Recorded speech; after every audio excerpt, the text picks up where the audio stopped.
నమస్తే, wild wolf ఛానల్కి స్వాగతం. బాలినేని ఒంగోలులో హల్చల్, హవాలా తరహాలో నోటుపై కోడ్.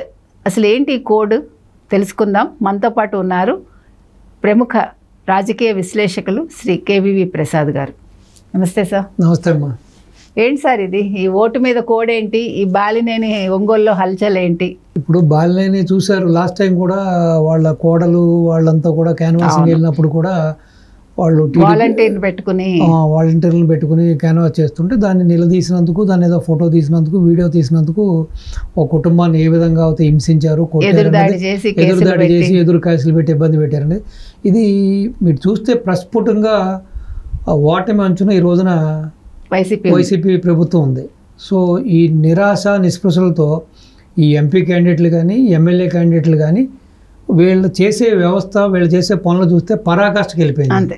సో ఏదో విధంగా ప్రలోభ పెట్టి మళ్ళీ అధికారంలోకి రావాలని కంకణం కట్టుకుని వీళ్ళు చేస్తున్నవి ప్రజాస్వామ్యాన్ని అపహాసం చేస్తున్నాయి.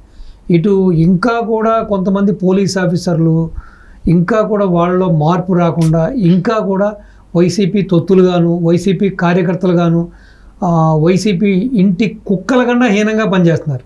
ఒక విధంగా చెప్పాలంటే అసలు నన్ను అడిగితే లోకేష్ బాబు గారు ఈ యొక్క రెడ్ బుక్లో నోట్ చేస్తాం కాదు. నన్ను తెలిస్తే అసలు కేవలం ఒక 10% ఉంటారేమో, మిగతా వాళ్ళందరూ కూడా ఈ యొక్క పోలీసులు కానీ, ఐఏఎస్లు కానీ, ఐపీఎస్లు కానీ మొత్తం అందరూ కూడా ఈ యొక్క వైసీపీకి హీల్డ్ అయిపోయారు. అసలు వ్యవస్థ ఈ విధంగా ఎందుకు దిగజారిపోయింది అన్నది, అంటే ఎందుకు ఇంత నీచాతి నీచంగా దిగజారిపోయారు అన్నది ఆ డబ్బుల కోసం కక్కుర్తా, లేకపోతే ప్రాణభయమా, లేకపోతే ఏంటన్నది తెలియదు. కానీ ఇది నాకు తెలిసి రేపొద్దున బాబు గారు ఈ యొక్క రాష్ట్రాన్ని డెఫినెట్గా బాబు గారు సీఎం అయ్యేది ఎవరు దాన్ని కాదనరు, ఆపలేరు కూడా. కానీ బాబు గారు సవ్యంగా పరిపాలన చేయాలన్నా, బాబు గారు లా అండ్ ఆర్డర్ సరిగ్గా మెయింటైన్ చేయాలన్నా వీళ్ళెవ్వరూ కూడా ఈ యొక్క పదవిలో కానీ ఈ పోస్టులో కానీ ఉండడానికి మొత్తం ప్రక్షాళన చేయాలి.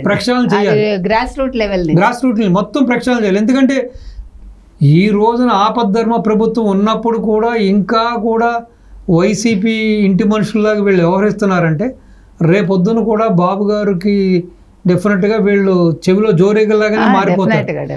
ప్రతిదీ కూడా ప్రతివాడు ఒక కోవర్ట్ అవుతాడండి, ప్రతివాడు కోవర్ట్గా బిహేవ్ చేస్తాడు. కావాలని చెప్పి వీళ్ళు తప్పులు చేసి, కావాలని చెప్పి వీళ్ళు కొన్ని కాని పనులు చేసి, అది ఒక బాబు గారి ప్రభుత్వం మీద బురద జల్లడానికి, వాళ్ళకి దానికి ఒక డెంట్ తీసుకురావడానికి కూడా వీళ్ళు ప్రయత్నిస్తారు. కాబట్టి కంప్లీట్ ప్రక్షాళన చేయాలి. ఇప్పుడు ఈ రోజున తీసుకుంటే మీరు పల్నాడు ప్రాంతంలోనూ రాయలసీమ ప్రాంతంలో కూడా ఇంకా కూడా పోలీసుల వైఖరి మారాలి. అనంతపురంలో మార్చారు చెప్పాలంటే, అది మార్చారు. ఇంకా కూడా కొంతమంది పోలీసు అధికారుల్లో మార్పు రాలా.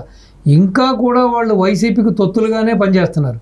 ఈ యొక్క ఎవరైతే యాక్టివ్గా ఉన్నారో టీడీపీ కూటమికి సంబంధించిన కార్యకర్తలు యాక్టివ్గా ఉన్నారు, వాళ్ళని ఇప్పటికీ కూడా స్టేషన్లకు పిలిపించి వాళ్ళకి నోటీసులు ఇష్యూ చేసి ఇంకా వాళ్ళని భయభ్రాంతులు చేస్తున్నారు. అంటే ఏదో విధంగా వీళ్ళందరినీ కూడా నోరు మూయించి, వీళ్ళందరినీ కూడా ఆ యొక్క వాళ్ళు చేసే పని నుంచి తప్పించి ఏదో విధంగా వైసీపీకి తోడ్పడాలనే భావన తప్పించి వీళ్ళలో కించిత్ మార్పు రాలేదు. ఏదో చెప్పారు. అదే ఇప్పుడు యాక్చువల్గా ఈ రాజకీయ నాయకులు తీసుకెళ్ళి జైల్లో వేయాలండి ముందు. అప్పుడు కానీ వీళ్ళకి భయం రాదు, వీళ్ళని తర్వాత వీళ్ళని ప్రక్షాళన చేయాలి.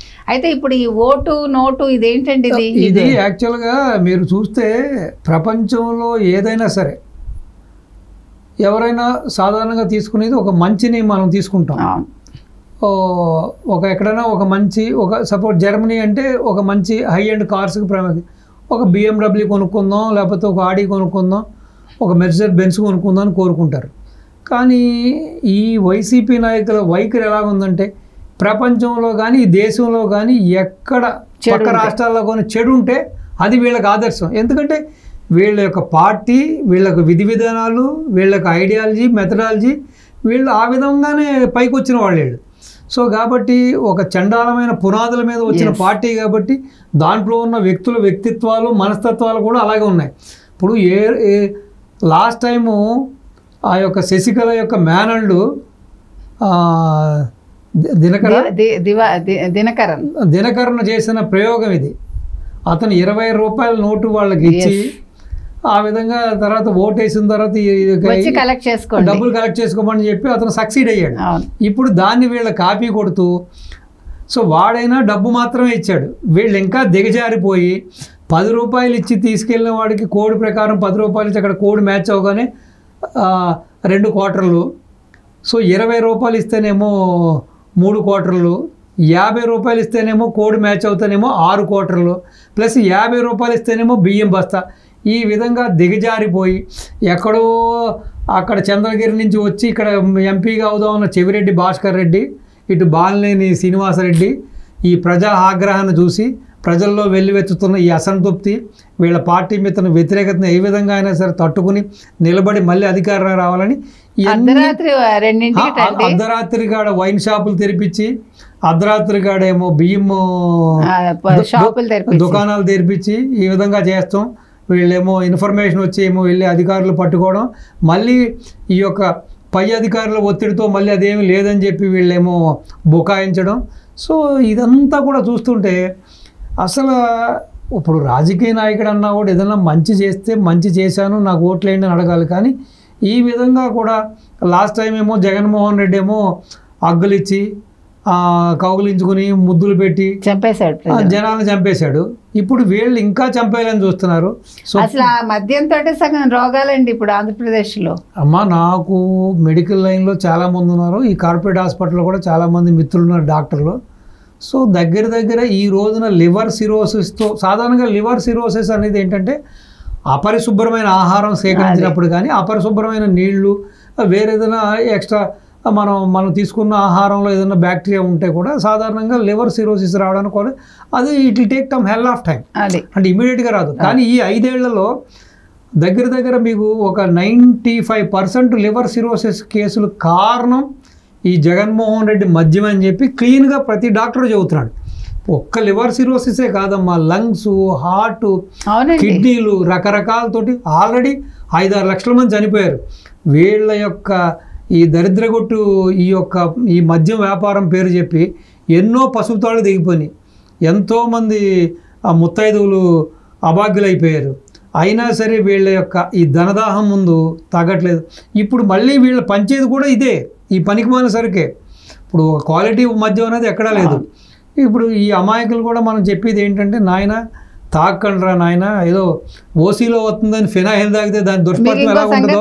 హైదరాబాద్లో బీర్ దొరకట్లేదు, అదంతా కూడా అక్కడికి వెళ్ళింది. అవును, హైదరాబాద్లో ఇప్పుడు అసలు మీకు బార్డర్లో ఇటు కర్ణాటక కానీ, ఇటు తమిళనాడు కానీ, ఇటు మన అటు పాండిచేరి బార్డర్ కానీ, ఇటు హైదరాబాద్ బార్డర్ కానీ, మన ఆంధ్రాతో కనెక్ట్ అయిన ఈ బార్డర్స్ అన్నింటిలో కూడా ఎప్పుడూ లేని విధంగా సాధారణంగా జనరల్గా ఒక 5 లక్షలు 10 లక్షలు వ్యాపారం చేసే దుకాణాలు కూడా 25 లక్షలు 30 లక్షలు వ్యాపారం జరుగుతుందండి నెలకి. అంటే ఎంత మనుషుల్ని చంపేయడానికి వీళ్ళు ప్లాన్ చేశారో చూడండి ఎంత దారుణంగా వీళ్ళు ఈసారి మహిళాగ్రహం అయితే చూస్తారండి. 100% ఇప్పటికే ఉందమ్మా. సో ఏదో విధంగా జనాల్ని ప్రలోభపెట్టి, ఏదో విధంగా వీళ్ళని మభ్యపెట్టి మాయపెట్టి ఆ మత్తులో వాళ్ళు జోగుతుంటే ఆ మత్తులో ఓట్లు వేయించుకోవడానికి సిద్ధపడ్డారు వీళ్ళు. ఇంత నీచ నికృష్టాలకు దిగుతున్నారు. ఇప్పటికైనా ఆంధ్ర ప్రజానీకం కళ్ళు తెరిచి ఇవన్నీ నిజం తెలుసుకుని ఈ 5 ఏళ్ళలో చూశారు వాళ్ళు. ఇప్పుడు రేపొద్దున ఈ ల్యాండ్ టైటిలింగ్ యాక్టు పుణ్యమా అని చెప్పి సెంటు, అరసెంటు, ఎకరం, 2 ఎకరం కాదు, అసలు ప్రతి వాడికి ఒంటి మీద గోచి కూడా మిగిల్చింది ఈ ప్రభుత్వం. ఇప్పటికే మొత్తం ప్రభుత్వ స్థలాలు అన్నీ కూడా అయిపోయాయి. ఇక రేపొద్దున తను ఈ ఫ్రీ స్కీమ్స్ బటన్ నొక్కాలంటే కేవలం ప్రజల ఇళ్ళు, ప్రజల పొలాలు, ప్రజల ఆస్తులు, ప్రజల స్థలాలు మాత్రమే మిగిలినాయి. ఇప్పుడు కూడా ఇంకా కొంతమంది భ్రమల్లో ఉన్నారు. కళ్ళు తెరగపోతే, ఈ మత్తులో జోగుతూ ఉంటే, వీళ్ళ ప్రలోభాలకి లోనైతే చివరికి ఒంటి మీద గోచి కూడా మిగలదు. మళ్ళీ అదే సాక్షి పేపర్ అమ్ముతాడు గోచి కింద. కాబట్టి ఇప్పటికైనా కళ్ళు తెరవాలని, ఈ యొక్క చిల్లర పనులకి, ఈ చిల్లర వేషాలు వేసే నాయకుల ప్రలోభాలకి లొంగొద్దని, సో ఆ కూటమికి ఓటేయమని చెప్తే వాళ్ళకి భవిష్యత్తు బాగుంటుంది, రాష్ట్ర భవిష్యత్తు బాగుంటుంది, వాళ్ళ జీవితాలు బాగుంటాయి. Thank you sir. నమస్తే అమ్మా.